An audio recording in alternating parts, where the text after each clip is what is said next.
Mi hijo creyó ser más listo al deslizar algo en mi bolso y pensar que yo no lo notaría.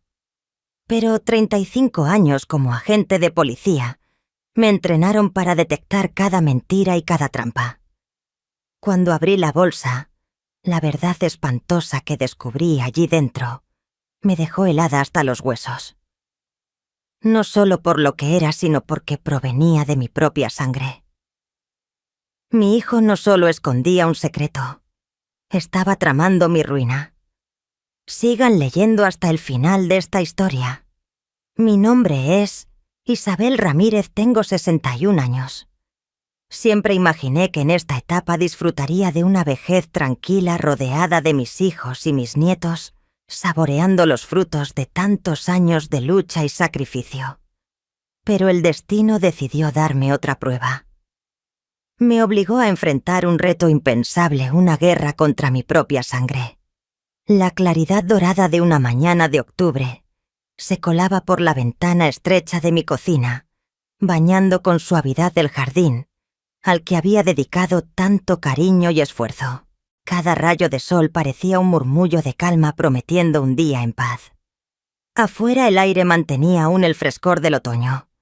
El olor de las hojas secas mezclado con el rocío temprano impregnaba la calle, dejando en el ambiente una melancolía serena. Dentro de mi cocina el aroma del café recién hecho se fundía con el del pan de elote que había horneado formando un refugio cálido y familiar, de esos que tocan el alma. Era sábado por la mañana y yo organizaba con cuidado mis pertenencias para la excursión habitual con el grupo de amigas del vecindario. A mis 61 años esas salidas se habían convertido en un bálsamo para el corazón, una manera de respirar después de tanto silencio. Desde que Tomás Ramírez, mi esposo, partió hace ya 3 años. Cada paseo funcionaba como medicina para mi espíritu, calmando un poco la ausencia y ese vacío que nunca me abandonaba.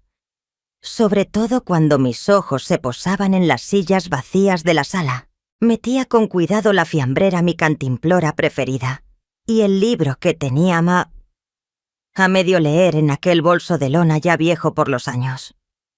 Ese bolso era como un compañero inseparable, testigo fiel de muchos caminos. Justo entonces Diego apareció en el marco de la puerta de la cocina. Su semblante era sombrío, rígido, tan distinto de la energía viva que solía tener. Levanté la vista y nuestros ojos se cruzaron. De inmediato sentí un escalofrío recorrerme. Fue un frío que me atravesó entera. Había algo en su manera de pararse allí, que encendió mis alarmas y no en buen sentido.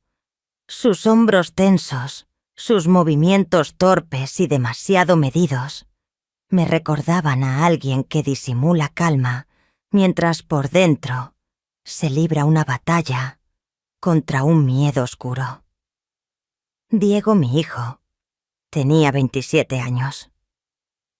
Es mi único descendiente. Lo único que me quedó de Tomás y de mí. Lo conozco mejor que a nadie, puedo leer cada gesto, cada mirada, incluso distinguir el ritmo de su respiración. Y aún así en las últimas semanas, siento que un muro invisible se levanta entre nosotros. Un silencio frío, una distancia que me aterra. «Buenos días, mamá», dijo con un tono cargado de entusiasmo forzado, con una sonrisa rígida dibujada sin vida en sus labios. «¿Ya estás lista para la excursión?» Asentí despacio, fingiendo calma, cuidando cada gesto para que no percibiera mi sospecha. «Sí, ya estoy preparada. Hoy es un día hermoso para salir, ¿verdad?», contesté. Respondí como si buscara una charla corriente, algo de normalidad. Pero al acercarse un poco más, todos mis instintos, los de madre atenta, y también los de una exdetective de la policía de Sevilla, que durante 3 décadas persiguió criminales, me gritaban que algo no encajaba. Sus ojos se desviaban hacia mi bolso. Eran miradas rápidas, furtivas, repetidas una y otra vez, como una danza nerviosa, como una señal que pedía ser descifrada. Yo llevaba 30 años leyendo cuerpos, gestos, microexpresiones. Reconocía los rastros de ansiedad, de engaño, de secretos, y Diego los mostraba todos claros como el agua. «¿Te importa si reviso tu bolsa?», preguntó. Pero sin esperar mi respuesta avanzó directo hacia ella con la mano extendida como queriendo apoderarse de todo, como si necesitara dominar la situación. Lo observé con frialdad. Cada mínimo detalle, su respiración agitada, como la de quien acaba de correr una carrera. El corazón le golpeaba fuerte en el pecho y unas gotas de sudor le resbalaban por la frente. A pesar de la mañana fría de octubre todavía húmeda por el rocío, creyó que yo no lo notaba, que ya no era más que una anciana despistada. Pero lo veía todo. Sus ojos se desviaron al compartimento lateral donde solía guardar los pañuelos y el lápiz labial. Ese bolsillo reservado para cosas pequeñas inofensivas, el lugar al que rara vez prestaba atención. Fue entonces cuando ocurrió. Un gesto tan veloz como inesperado. Una acción ensayada al detalle. Don Diego sacó de la chaqueta un objeto pequeño envuelto en papel negro. El movimiento fue tan rápido que, de no ser por mis ojos entrenados, habría pasado desapercibido. Lo colocó en el fondo del compartimento principal de mi bolso, encajándolo entre la fiambrera y el libro que llevaba.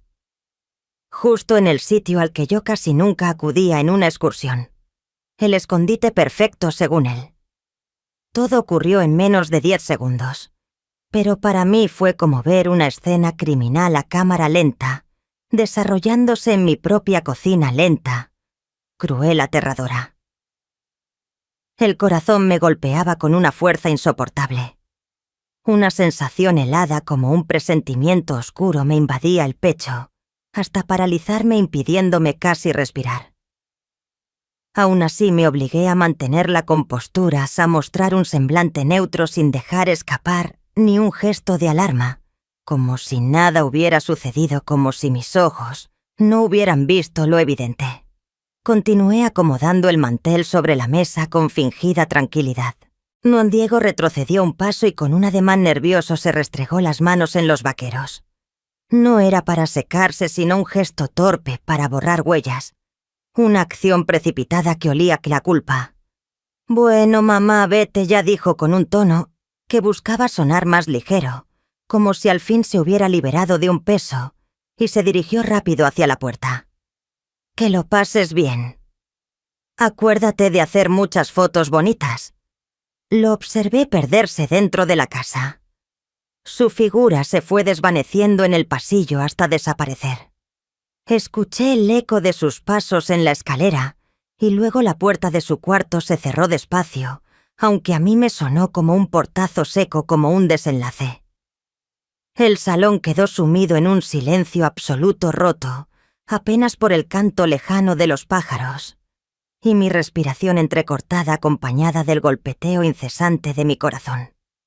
Miré fijamente mi bolso, como si se hubiera convertido en un objeto peligroso, en una bomba de tiempo, lista para estallar y destrozar mi vida. Fuera lo que fuese lo que Diego había escondido dentro, era claro que no quería que lo descubriera enseguida. Aunque también parecía haber calculado que tarde o temprano yo lo hallara. Esa contradicción era incomprensible, salvo que su intención fuese que lo encontrara cuando ya no hubiera remedio, cuando todo estuviera perdido para mí. Esa idea me atravesó como un cuchillo en el alma.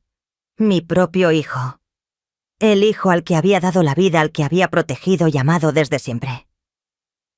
Acababa de poner en mi bolso algo que pensaba que me traería desgracias, quizás que acabaría destruyéndome. Mi mente repasó los últimos meses, los cambios extraños en Diego, su creciente desesperación por el dinero, sus altibajos emocionales, esa manera de evitar mis ojos cuando le hablaba como si guardara un secreto oscuro. Señales que yo quise tapar con excusas: el desempleo, la carga de la vida, el vacío que nos dejó Tomás Ramírez, mi esposo. Señales que me forcé a justificar porque amaba a mi hijo, con un amor ciego. Pero 3 décadas en la policía me habían enseñado que ese mismo amor puede volverse una venda en los ojos, un peligro que nubla la verdad. Y ahora esa verdad estaba encerrada en mi bolso, envuelta en papel de seda negro, como un obsequio envenenado que nunca debí recibir. Un presente mortal. Algo no cuadraba en la conducta de mi hijo, y presentía que lo que había dejado escondido allí marcaría un antes y un después irreversible entre nosotros. De pie en medio del salón con la mirada fija en ese bolso convertido en un artefacto amenazante, el miedo me paralizaba. Recordé la noche anterior, aquel viernes maldito, una noche que volvía a mí una y otra vez. Tal vez debería haberlo previsto. Había demasiadas señales que ignoré. Ya estaban allí en la cena, en el rostro de Diego, en su desesperación, que yo preferí pasar por alto. Me engañé convenciéndome de que todo estaba bajo control. Esa noche comenzó tranquila como cualquier otro viernes. Yo horneaba un pollo mientras mi hijo ponía la mesa. El repiqueteo de los platos era un sonido familiar.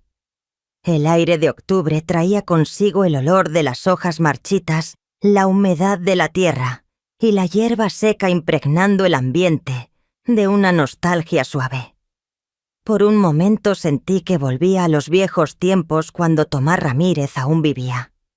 Recuerdo cómo salía de la cocina simulando quejarse de que yo cocinaba demasiado, aunque lo hacía para sacarme una risa. Pero Tomás ya no estaba. La silla vacía en la mesa era un recordatorio constante de nuestra pérdida 3 años atrás. Un vacío que no se llena. Un dolor que nunca se apaga. Diego apenas probaba bocado empujando la comida en el plato. Ese gesto siempre era señal de que algo lo angustiaba, de que guardaba algo dentro. Su mano temblaba al sostener el vaso de agua, pero yo lo atribuí al desempleo, a las tensiones de la vida, al duelo por su padre. «Mamá, necesito hablar contigo de algo», dijo finalmente con voz baja como un susurro, cargado de mal presagio. Reconocí enseguida ese tono, el mismo de su adolescencia, cuando pedía dinero para una excursión o para algún capricho pasajero. Pero ahora tenía 27 años. Ya no era un niño, y esas charlas se habían vuelto demasiado frecuentes, con sumas que superaban mis posibilidades. «¿De qué se trata, hijo?», pregunté, procurando sonar serena, aunque la intranquilidad me revolvía por dentro. Él respiró hondo, tamborileando los dedos en la mesa, cada golpe resonando como un eco de mi propio corazón. «Estoy en problemas. Problemas financieros. Necesito 1.000.000 de pesos». Esa cifra me cayó encima como una bofetada gélida, dejándome aturdida. 1.000.000 de pesos. Solté el tenedor y lo miré fijo. La luz tenue revelaba sus ojos enrojecidos, sus ojeras marcadas, el aspecto agotado de alguien que llevaba mucho tiempo cargando con un peso insoportable. ¿Serán desde cuándo estaba tan demacrado? ¿Cómo pude no ver esos cambios? Había estado yo tan encerrada en mi dolor que pasé por alto esas señales. 1.000.000 de pesos. Repetí intentando no perder la calma, aunque dentro de mí había un torbellino. Diego, esa cantidad es mayor que todos los ahorros de tu madre. Lo miré de frente, buscando en sus ojos la verdad que aún no se atrevía a decirme. ¿Qué problemas, hijo? Puedes contármelo. Siempre estaré aquí para ti. Él apretó la mandíbula con fuerza. ¿Era rabia, desesperación o resistencia? En su rostro pasó algo fugaz, una sombra breve y honda, que parecía oscura, peligrosa. Un giro inquietante en su carácter. ¿Qué importa? ¿Acaso espetó con una voz fría, cortante, tan distinta al Diego que yo conocía, tan distinta a mi hijo obediente? Soy tu hijo, necesito ayuda. Por supuesto que es importante, respondí sintiendo un cansancio profundo, una desilusión que se acumulaba por dentro, una impotencia que me pesaba como plomo. Llevaba meses sosteniéndolo, pagando el alquiler, cubriendo las cuotas del coche, llenando la despensa. Te he dado demasiado. ¿Dónde ha ido a parar ese dinero? ¿Qué has hecho con él? Diego se levantó de golpe. La silla raspó la madera del suelo con un sonido áspero que rompió el aire. Mamá, no lo entiendes. Esta gente no tiene paciencia. Hablaba con una voz temblorosa cargada de pánico, como si lo acorralaran, como si estuviera al borde de un precipicio. No van acá a esperar a que yo averigüe nada. ¿Quiénes son esa gente?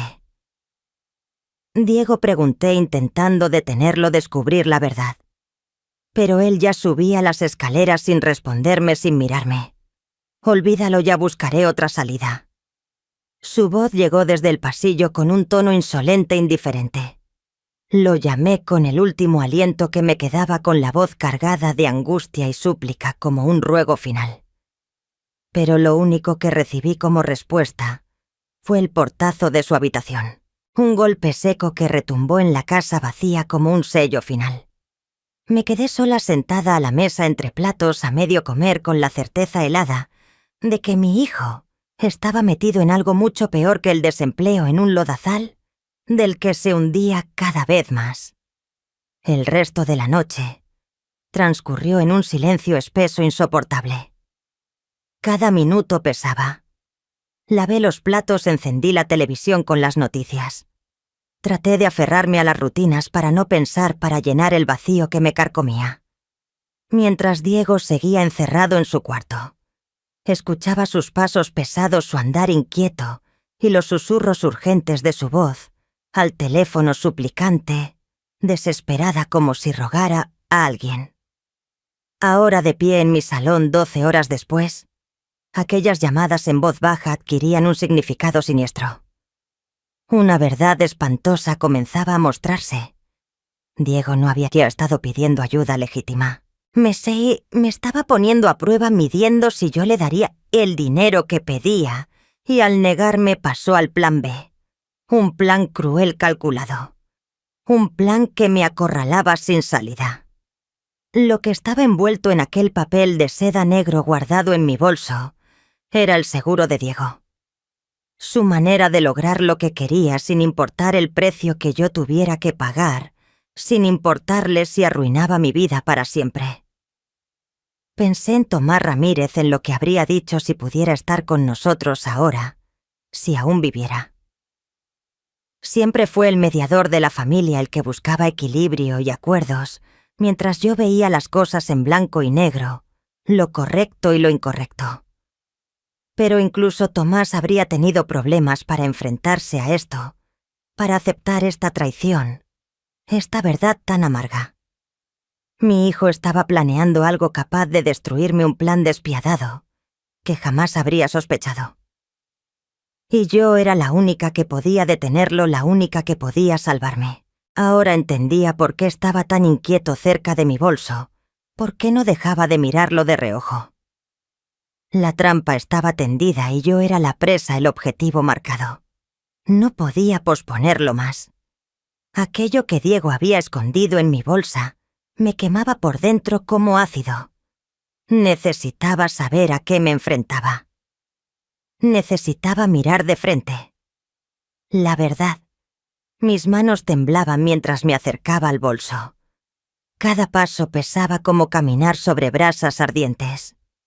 30 años de servicio en la policía, 3 décadas, frente a delincuentes. Y, sin embargo, ahora libraba la batalla más dura, la negación de una madre. Una guerra interna más dolorosa que cualquiera que hubiera enfrentado.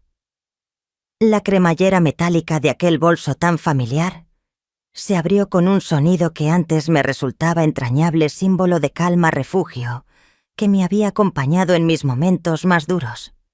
Ese bolso había sido mi escondite ante la oscuridad que tantas veces vi como agente. Ahora estaba mancillado, corrompido por la traición de mi propio hijo, por las sombras de la muerte.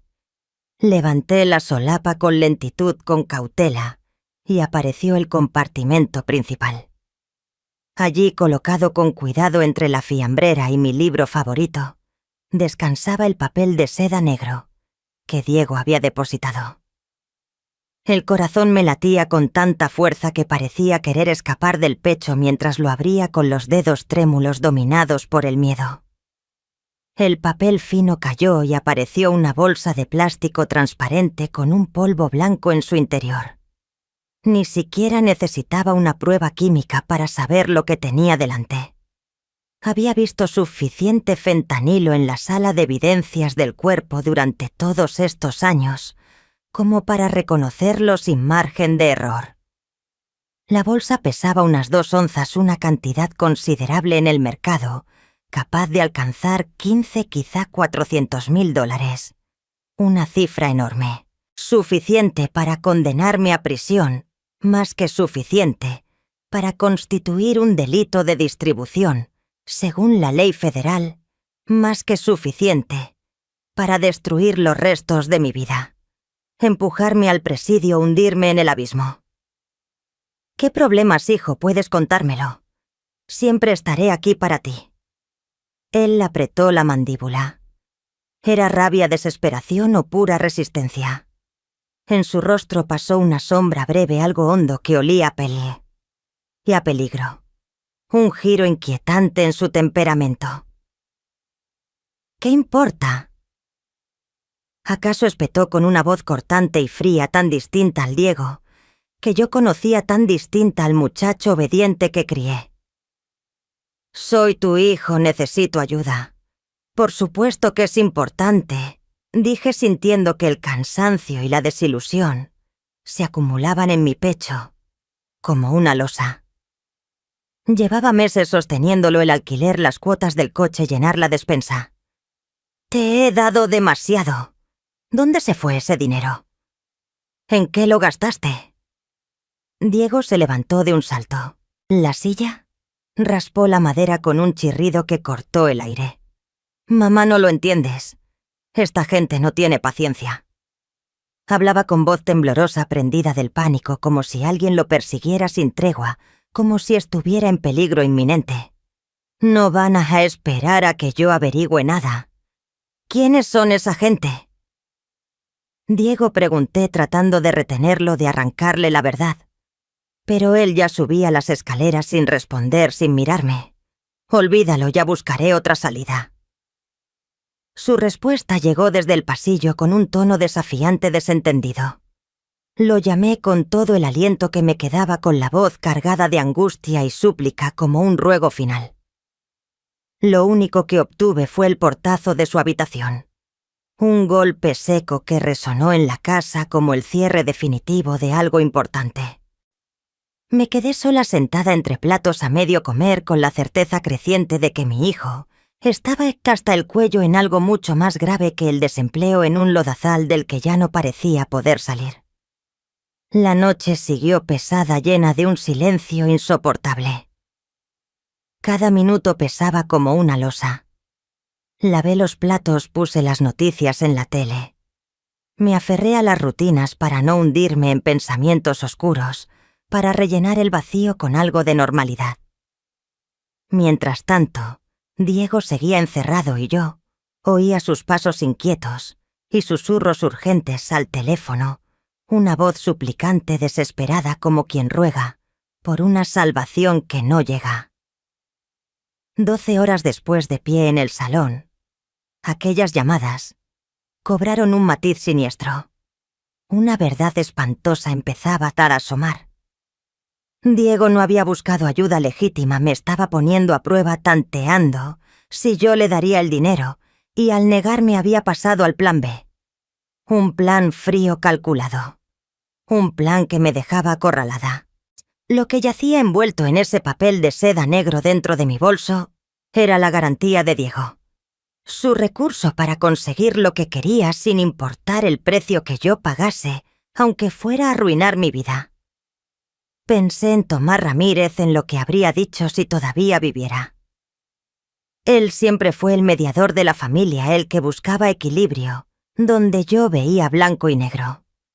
Pero incluso Tomás habría tenido problemas para aceptar esto, para digerir una traición tan amarga. Mi hijo tramaba algo capaz de destruirme, un plan despiadado que jamás hubiera imaginado. Y yo era la única que podía frenarlo y salvarse. Comprendí entonces por qué se mostraba tan nervioso cuando yo cogía el bolso, por qué no dejaba de mirarlo de reojo. La trampa estaba puesta y yo era la presa. No había tiempo que perder. Aquello que Diego había ocultado en mi bolso me corroía por dentro como un ácido. Necesitaba saber a qué me enfrentaba. Tenía que enfrentar la verdad. Mis manos temblaron al acercarme al bolso.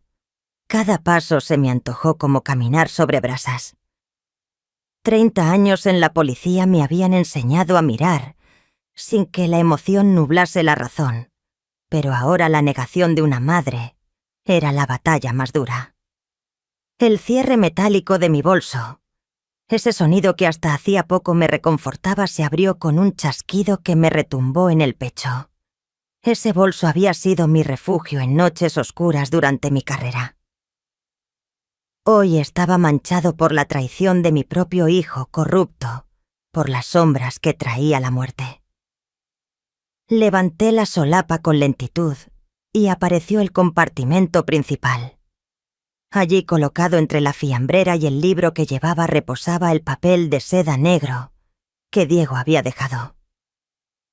Mi corazón latía con fuerza desenfrenada mientras lo tocaba con los dedos temblorosos dominados por el miedo. El papel se desplomó y salió a la vista una bolsa de plástico con polvo blanco en su interior. No necesité una prueba para saberlo. Años en la sala de evidencias me enseñaron a reconocer el fentanilo sin lugar a dudas. La bolsa pesaba unas 2 onzas, una cantidad que en el mercado valdría muchísimo. Una cifra que podría alcanzar sumas que asustan. Suficiente para condenarme un delito de distribución, cargos federales, la ruina total. Me empujaría al presidio y me arrastraría al abismo. Me desplomé en el sofá sin fuerzas, con el cuerpo exhausto. El paquete en mis manos era plomo derretido, un peso que aplastaba mi alma. El salón giraba a mi alrededor mientras la traición de Diego me caía encima como avalancha, sepultando la confianza y el amor que había depositado en él, enterrando mi vida entera. Mi hijo era adicto. Las señales que no supe ver se encendieron de golpe en mi memoria: la pérdida de peso, los ojos rojos, los cambios de humor que achacaba al duelo y a la falta de trabajo, las manos temblorosas, la ansia desesperada de dinero, las llamadas a horas imposibles que me empeñé en creer eran ofertas de empleo. ¿Cuánto tiempo llevaba esto? ¿Cómo no lo vi yo, que pasé 3 décadas persiguiendo delincuentes? Yo, veterana detective, no reconocí que mi hijo se hundía en la droga bajo mi mismo techo. Pero peor que la adicción era la traición. Diego no había puesto la droga en mi bolso por casualidad. Fue un acto deliberado. Un plan frío, sin compasión. Quería que yo encontrara el fentanilo, pero no antes de que fuera tarde, que la policía lo hallara en mi bolso y me arrestara. La herida en mi alma fue profunda, una cicatriz que quizá nunca sanaría. Diego tramaba incriminarme, llevarme a la cárcel, a la deshonra. Recordé las últimas palabras de Tomás en su lecho. «Se siente perdido sin ti». Isabel susurró con la voz débil. «Prométeme que tendrás paciencia con él». Paciencia. He tenido paciencia 3 años mientras mis ahorros desaparecían en urgencias interminables y mentiras constantes. Paciencia. El niño que enseñé a ir por el pan en esta misma cocina, el hijo que amé, sin condiciones, ahora estaba dispuesto a destruirme para salvarse. Envolví el fentanilo en papel y mis manos firmes trabajaron sin vacilar. La determinación helada había reemplazado al estupor. La consternación y el dolor me atravesaban. Diego creyó que jugaba contra una madre frágil e ingenua, pero olvidó que pasé 30 años adelantándome a los criminales previendo escenarios y trampas. Si quería jugar así, iba a descubrir que yo también conocía movimientos que él nunca imaginaría jugadas, para voltearle la partida y ponerlo contra las cuerdas. Intentó tenderme una trampa, pero no había previsto que yo lucharía hasta el final.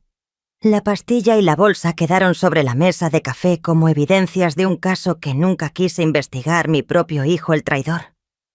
Pero 30 años como detective me enseñaron que la emoción era un lujo que no podía permitirme. Debía ser fría, clara. Si Diego quería incriminarme, yo debía entender por qué. Tenía que descubrir su motivo y desenmascararlo del todo. Subí las escaleras hacia su cuarto con pasos medidos, procurando no hacer ruido. En el rellano oí su voz filtrada detrás de la puerta, una voz apremiante, suplicante, cargada de ruego. Un tono que nunca había escuchado en él. Ya te lo dije, Sergio. Solo necesito una semana más. Mi madre está pasando por serias dificultades con el dinero, pero estoy intentando arreglarlo. Sergio. Me apoyé en la pared del pasillo afinando la escucha atenta a cada palabra. Mis instintos policiales me decían que debía captar todo. Frase a frase, palabra a palabra. No, por favor, no hagas eso. Mira, tengo un plan.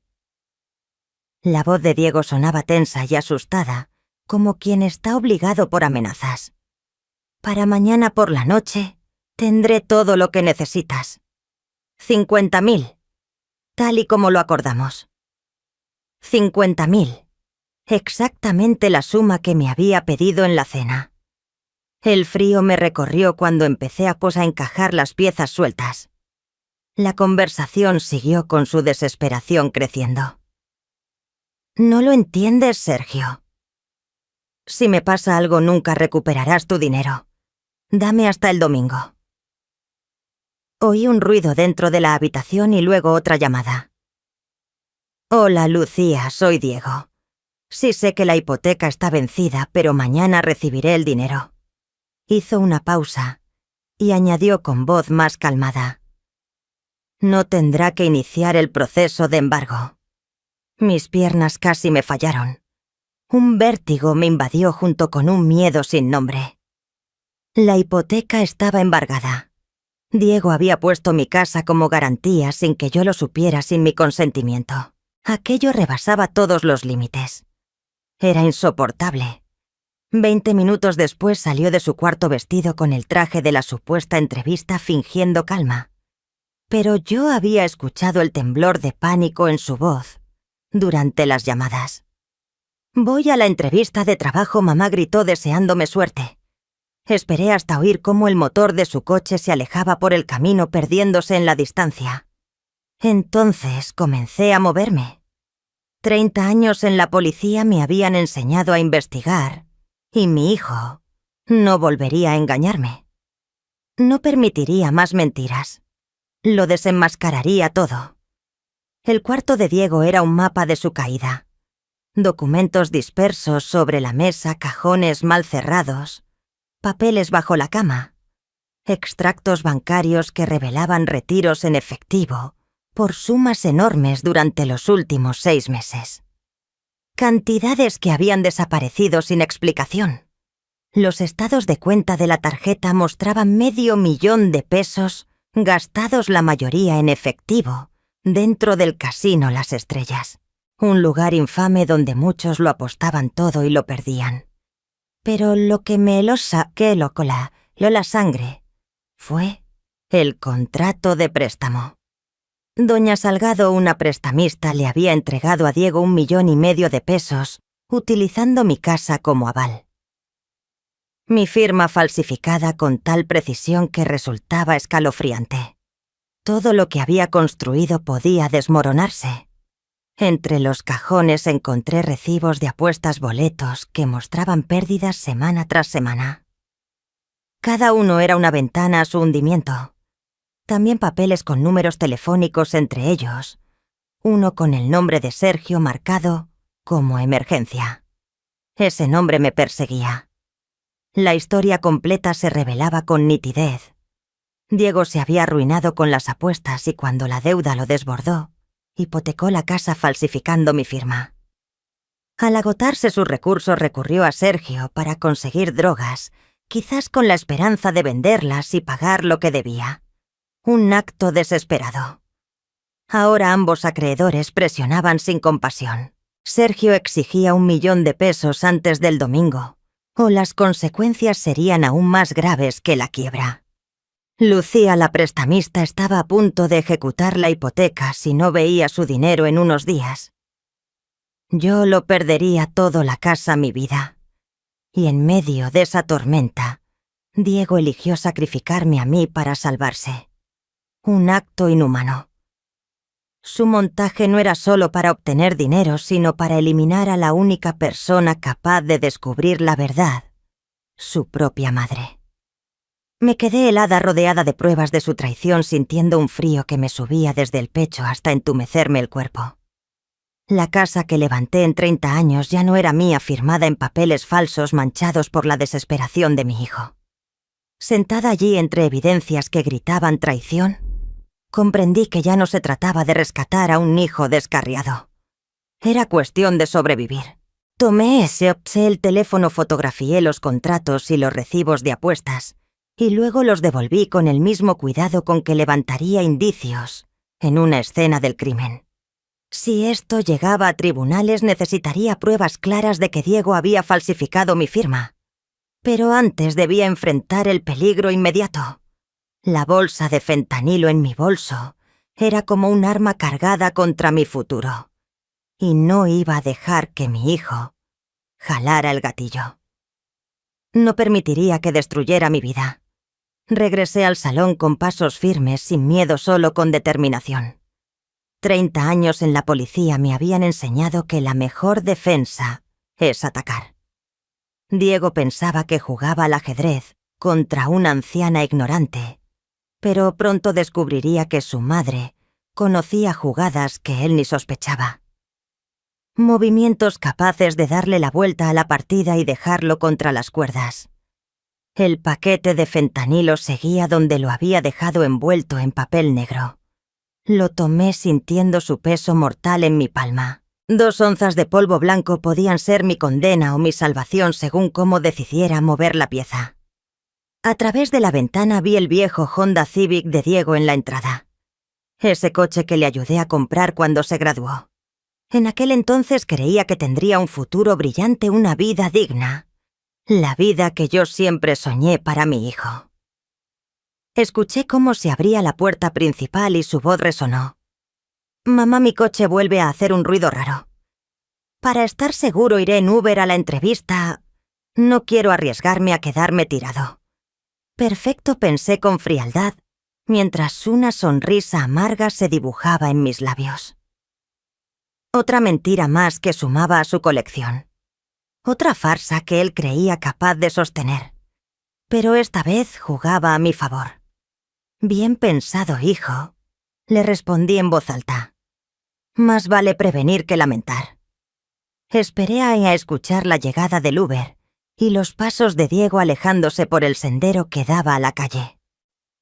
Entonces vi sus llaves colgadas en el gancho de la puerta trasera donde siempre las olvidaba. Un descuido que nunca había corregido. Abrí el maletero del Honda, que se abrió con un chasquido discreto. Dentro solo había unos cables de arranque, una llanta de repuesto y un viejo bolso deportivo en desuso desde hacía meses. Aparté aquel bolso y escondí el fentanilo debajo, encajado junto a la rueda. Un lugar accesible pero fuera de la vista. El escondite perfecto. Al cerrar el maletero pensé en Tomás Ramírez, en lo que diría si pudiera verme en ese instante. Siempre creyó en segundas oportunidades, en la fuerza del amor, capaz de redimir incluso los errores más graves. Pero Tomás nunca tuvo que enfrentarse a un hijo dispuesto a traicionar a su madre para salvarse. Una situación donde el amor no bastaba. Una traición imperdonable. Volví a colgar las llaves en su sitio y regresé al salón. Mi bolso descansaba sobre la mesa, abierto, ahora inofensivo. Non limpié todas las superficies donde Diego había dejado huellas borrando rastros, eliminando toda evidencia de lo que había escondido. No dejé pasar la ironía durante 3 años. Me había empeñado en salvar a un hijo, que se hundía al que amaba más que a mi propia vida. Y ahora la realidad era que tenía que salvarme de ese mismo hijo, al que no había podido rescatar. El teléfono vibró con un mensaje suyo. La entrevista fue bien. El lunes tendré noticias. Gracias por confiar en mí, mamá. Ayer una mentira así me habría herido. Hoy no era más que la confirmación de lo inevitable. Diego había cruzado una línea de la que no habría retorno. Pensé en las llamadas que escuché la noche anterior, su voz suplicando a Sergio y a Lucía rogándoles más tiempo, prometiendo que les pagaría mañana por la noche. Dinero que pensaba conseguir destruyéndome con un plan despiadado. Pero los planes suelen volverse contra ti cuando subestimas al enemigo. Volví a preparar mi bolso con calma, la fiambrera, el libro, cada cosa en su lugar. Todo parecía normal, como si yo fuera una anciana común que se disponía a salir con sus amigas. Nada más. Cuando Diego regresara esperaba ver la trampa bien tendida, mi arresto, mi destrucción y su libertad. Pero en su lugar descubriría que la trampa se había invertido. El cazador ya no era él. Ahora se iba a saber quién era el verdadero estratega. A las 6 en punto volvió a casa. Lo vi entrar más confiado que en meses, con una seguridad fingida. Una actuación impecable. Cruzó la puerta con paso ligero, como si todo se hubiera resuelto. ¿Cómo fue la entrevista?, pregunté desde el sillón, con voz serena y sin emoción alguna. Una calma inquietante. Muy bien, mamá. Parecían impresionados. Colgó el abrigo con movimientos relajados. Un teatro perfecto. Por un instante pensé que quizá esa era la tregua que tanto había anhelado el respiro. Pero mis ojos se fijaron en los suyos. Evitaban la sala donde estaba mi bolso. Fingía, pero de forma convincente. Magnífico, hijo. ¿Cuándo recibirás respuesta? Antes del lunes, dijo. Y luego añadió. Estoy bastante cansado. Creo que descansaré antes de cenar. Asentí y fingí mirar la televisión mientras mis oídos seguían cada crujido del piso de arriba, cada movimiento tras su puerta. No tardó mucho. 20 minutos después lo escuché hablar con voz apresurada. Sí, necesito presentar un informe sobre tráfico de drogas. Me llamo Diego Ramírez y tengo pruebas de que mi madre está traficando con fentanilo. Mi corazón golpeaba fuerte, pero mantuve la respiración acompasada. Este era el momento que él había planeado, la jugada que creía definitiva. Isabel Ramírez, 61 años. Esconde la droga en su bolsa. Esta mañana la vi llevar una gran cantidad de fentanilo. Escuché la satisfacción en su voz, la de alguien convencido de que por fin se había liberado de su carga. Dio nuestra dirección, describió el bolso e incluso inventó nombres de supuestos cómplices. Sí, mantendré la línea. Por favor, den prisa. Me temo que ella podría intentar transportar drogas. La ironía me resultaba cruel. Tenía razón en algo, las drogas podían ser transportadas. Lo que ignoraba es que ya habían sido movidas. Pero no en mi bolso.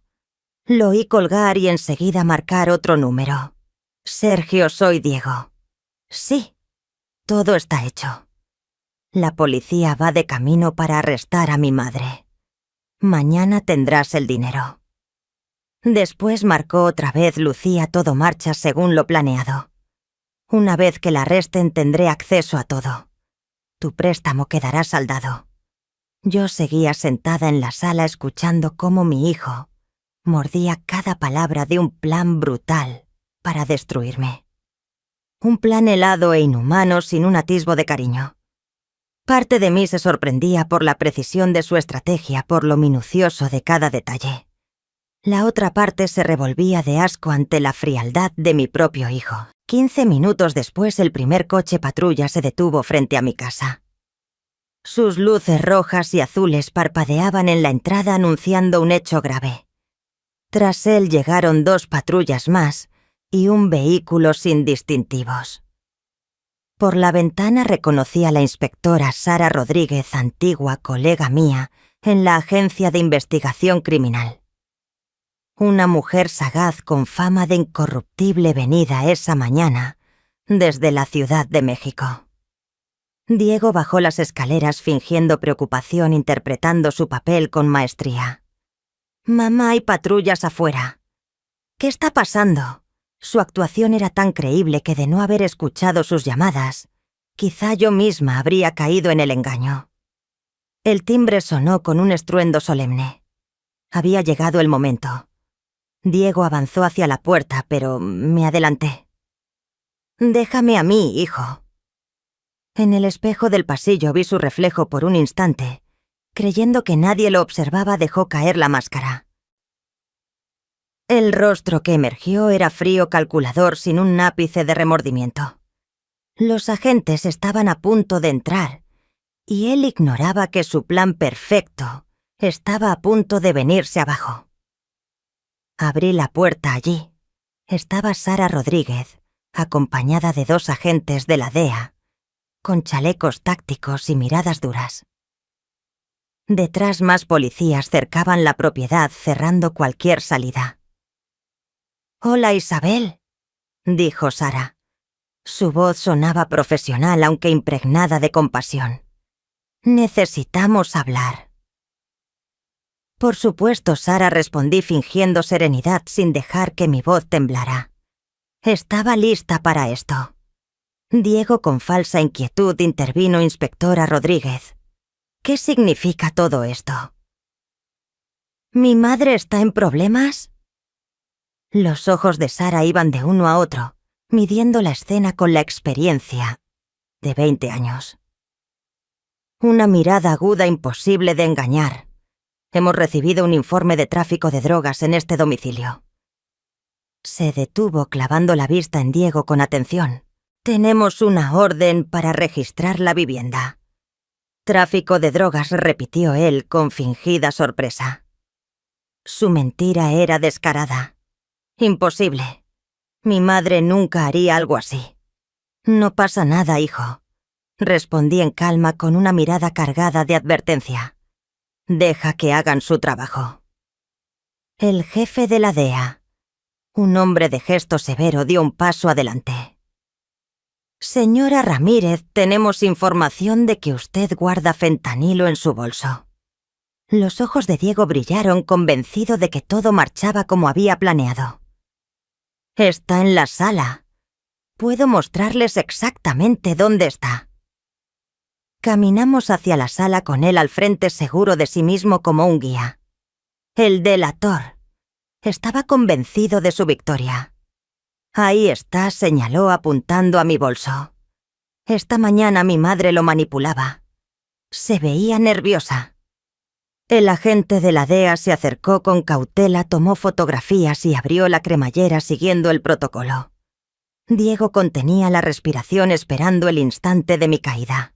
El agente sacó mi fiambrera, mi libro, cada objeto en orden, examinando uno a uno. Pero no había nada. Levantó la vista con gesto de desconcierto. «Señora Ramírez, no encontramos ninguna sustancia controlada». El rostro de Diego palideció. «Imposible. Esta mañana la vi esconder algo». «Revisen otra vez», gritó fuera de sí. «Hijo», murmuré con voz gélida, más dura que nunca. «¿Qué es exactamente lo que dices haber visto?» El nerviosismo lo devoraba, su seguridad se esfumaba. Había algo envuelto en papel negro. «Estoy seguro». La inspectora Sara lo miraba con renovado interés, su voz cortante. «Parece muy convencido de lo que había en el bolso de su madre». ¿Por qué Diego abrió la boca sin articular nada, como pez fuera del agua? Yo solo intentaba ayudar. Creí que había visto algo sospechoso. El jefe de la DEA cerró el bolso. «Aquí no hay nada. Deberíamos ampliar el registro». Un momento, interrumpió Sara con firmeza. Fue usted, Diego, quien hizo la denuncia, ¿cierto? El rostro de él se encendió tartamudeando. Soy un ciudadano normal. Pude haberme equivocado. ¿Qué importa? Revisen su coche. Sara respondió tajante. Registren su coche. ¿Mi coche? La voz de Diego se quebró en terror. ¿Por qué van a registrar mi coche si fui yo quien informó? Pero ya era tarde. Los agentes caminaban hacia el Honda Civic. Sus pasos antes firmes se volvieron arrastrados derrotados. El maletero se abrió con un chasquido. El agente apartó una bolsa de deporte junto a la rueda de repuesto. De pronto, su mano emergió sosteniendo una bolsa transparente, con polvo blanco, envuelta en aquel papel negro, inconfundible. Diego Ramírez, pronunció Sara con voz firme como el acero, cargada de autoridad. Queda detenido por posesión de fentanilo con intención de distribución y por presentar una denuncia falsa a la policía. El rostro de mi hijo pasó del pánico al cálculo frío, buscando desesperadamente un último escape. «Esto es una trampa. Mi madre lo puso ahí», gritó mirándome con odio, con un rencor feroz. «¿De verdad?», replicó Sara con ironía. «Entonces, ¿por qué nos llamó para registrar el bolso de su madre y no su coche?» El sonido metálico de las esposas cerrándose en sus muñecas selló el momento. Diego me lanzó una mirada cargada de odio, una que nunca había visto en mi hijo, la de un enemigo. «Ha sido usted. Usted lo movió». Lo miré de frente sin vacilar, sin un ápice de arrepentimiento. «Hijo mío, no sé de qué hablas». Su expresión de estupor lo delató. Jamás pensó que su madre sería capaz de anticiparse y devolverle la trampa con la misma frialdad con la que él la había diseñado. 3 semanas después estaba en el juzgado de distrito penal de la Ciudad de México, presenciando cómo Diego afrontaba las consecuencias. Vestía el mono naranja y parecía más pequeño, encogido. La arrogancia que lo definía había desaparecido, sustituida por miedo y un arrepentimiento marchito. El fiscal expuso el caso con precisión quirúrgica. 2 onzas de fentanilo, un valor cercano a $400,000 en el mercado. Intención de distribución. Denuncia falsa. Conspiración para incriminar a su propia madre. Señoría, prosiguió con voz grave, Diego Ramírez no solo poseía drogas ilegales, también urdió un plan para destruir la vida de la mujer que lo dio a luz. Un acto de crueldad indescriptible. El abogado de oficio intentó justificarlo alegando adicción, desesperación y el trauma de la pérdida del padre. Pero las pruebas eran irrefutables. Las grabaciones de sus conversaciones con Sergio y Lucía sellaron su destino. La jueza Montoya le preguntó si quería declarar. Diego se puso de pie lentamente, cabizbajo. «Quiero pedir perdón a mi madre», murmuró en un susurro, con un aire de arrepentimiento impostado. «Estaba desesperado y tomé malas decisiones. Nunca quise que esto llegara tan lejos». Yo lo escuchaba en silencio, vacía.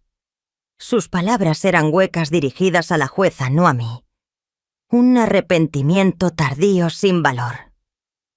Diego Ramírez, dictó la jueza con voz solemne, es condenado a 5 años de prisión federal por tráfico de drogas y conspiración. El golpe del mazo resonó como el cierre de 30 años de maternidad, un portazo a una etapa dolorosa de mi vida. Pero la condena de Diego solo resolvía parte del problema. Doña Salgado aún tenía en su poder documentos falsificados de mi casa. Sergio había desaparecido tras la detención, esquivando a la policía. Pasé semanas con mi abogado probando que las firmas en los préstamos eran falsas. Los peritos confirmaron la falsificación y la confesión de Diego permitió reconstruir la cronología del fraude. La buena noticia, me dijo mi abogado, es que todos esos papeles fraudulentos no tienen validez. Su casa nunca estuvo en peligro legalmente. Doña Salgado huyó del estado para evitar un juicio. La inspectora Rodríguez me mantenía al tanto. Estamos trabajando con la Policía Federal para localizar a Lucía y a Sergio. La cooperación de Diego podría reducir su condena, pero cumpliría al menos 3 años. Tendrá 30 cuando salga. Yo 64. Si sigo viva. La casa ya no era la misma. Se sentía vacía no por la ausencia física de mi hijo, sino por el hueco que había dejado en mi alma. Caminaba por los cuartos donde antes cenábamos, veíamos la televisión, discutíamos. Cada recuerdo estaba manchado por su traición. 2 meses después de la sentencia tomé una decisión impensable: vender la casa. ¿Está segura, Isabel?, me preguntó Sara con asombro. Esta es su casa. Tomás Ramírez ya no está y el hijo que crié tampoco existe, respondí con amargura. Es hora de empezar de nuevo. El agente inmobiliario me aseguró que el mercado estaba en auge y la venta sería rápida. Ordené 30 años de recuerdos decidiendo qué conservar y qué enterrar para siempre. No todos los finales llegan con celebración. Algunos llegan con aceptación. 6 meses después estaba en el balcón de mi nuevo departamento en San Miguel de Allende, Guanajuato, viendo amanecer sobre la sierra teñida de oro y carmesí. La belleza serena que tanto había buscado. Un nuevo comienzo. Vendí la casa en apenas 2 semanas, pagué la hipoteca y los gastos legales, y con lo restante compré al contado este lugar sencillo, sin deudas ni cargas. Aquí ya no hay lazos que puedan traicionarme. Solo conservo lo que realmente importa. Las fotografías de Tomás Ramírez, mi inseparable bolso, y aquel consejo sincero de que el amor sin límites puede crear lazos. Y esos mismos lazos a veces son capaces de destruir tanto a quien los da como a quien los recibe. Diego me ha escrito 2 veces desde la prisión federal. Ambas cartas permanecen intactas en la repisa de la cocina, aún cerradas. Hay puentes que, una vez consumidos por el fuego, es mejor dejarlos en cenizas que intentar reconstruirlos. El mes pasado vino a visitarme la inspectora Rodríguez para informarme sobre la situación. Sergio Ramírez fue detenido en Phoenix enfrentando cargos que lo mantendrán preso. Más tiempo que a mi hijo. Doña Salgado sigue prófuga, pero su red de usureros ha sido desmantelada.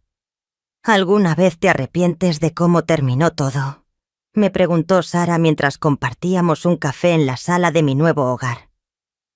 La pregunta me atravesó hasta el fondo.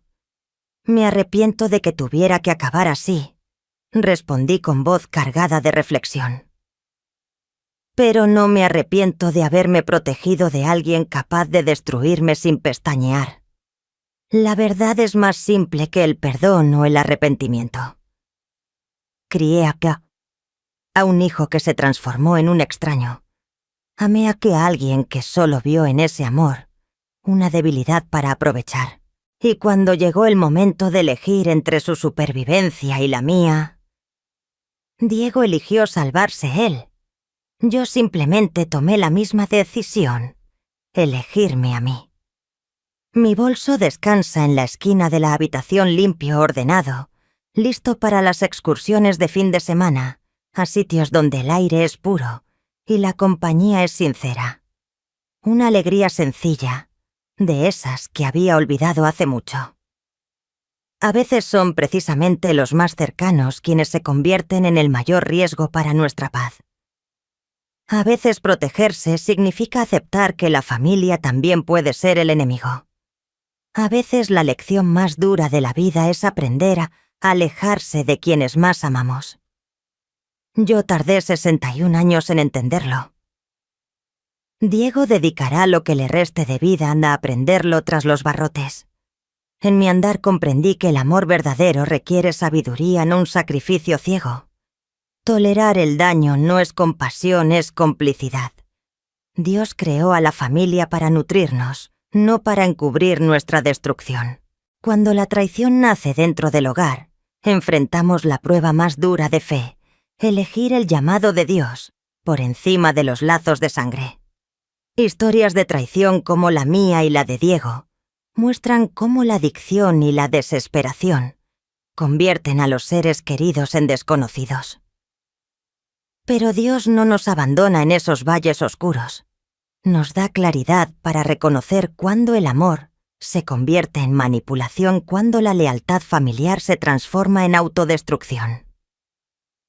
Mi carrera policial no solo fue entrenamiento profesional, fue también la manera en que Dios me preparó para esta prueba final.